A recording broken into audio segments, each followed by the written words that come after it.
আজ মঙ্গলবার যুক্তরাষ্ট্রের টেক্সাস অঙ্গরাজ্যের উপসাগরীয় উপকূলে একটি তেল শোধনাগারে ভয়াবহ বিস্ফোরণের ঘটনা ঘটেছে।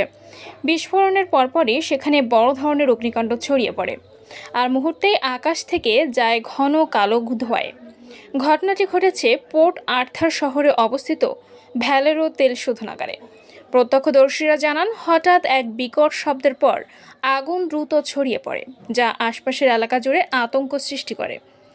পরিস্থিতি নিয়ন্ত্রণে আনতে জরুরি সেবা বিভাগ দ্রুত ঘটনাস্থলে পৌঁছে কাজ শুরু করে। স্থানীয় প্রশাসন বাসিন্দাদের নিরাপদ আশ্রয়ে থাকার নির্দেশ দেয়, যাতে ধোঁয়া ও সম্ভাব্য ঝুঁকি থেকে তারা সুরক্ষিত থাকতে পারেন।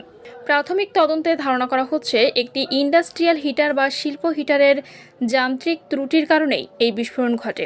তবে এখনও পর্যন্ত কোনো নাশকতার প্রমাণ পাওয়া যায়নি বলে জানিয়েছে সংশ্লিষ্ট কর্তৃপক্ষ। স্বস্তির খবর হলো, এই ভয়াবহ ঘটনার মধ্যেও কোনো হতাহত হয়নি।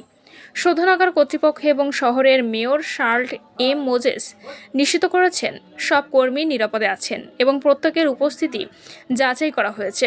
তবে বিস্ফোরণের পর পরিবেশগত প্রভাব এবং ক্ষয়ক্ষতির পরিমাণ নির্ধারণের কাজ চলছে। এখন প্রশ্ন, এই ধরনের শিল্প দুর্ঘটনা ঠেকাতে ভবিষ্যতে কী ধরনের নিরাপত্তা ব্যবস্থা নেওয়া হবে? এমন গুরুত্বপূর্ণ আন্তর্জাতিক আপডেট পেতে আমাদের চ্যানেলটি সাবস্ক্রাইব করে সঙ্গে থাকুন।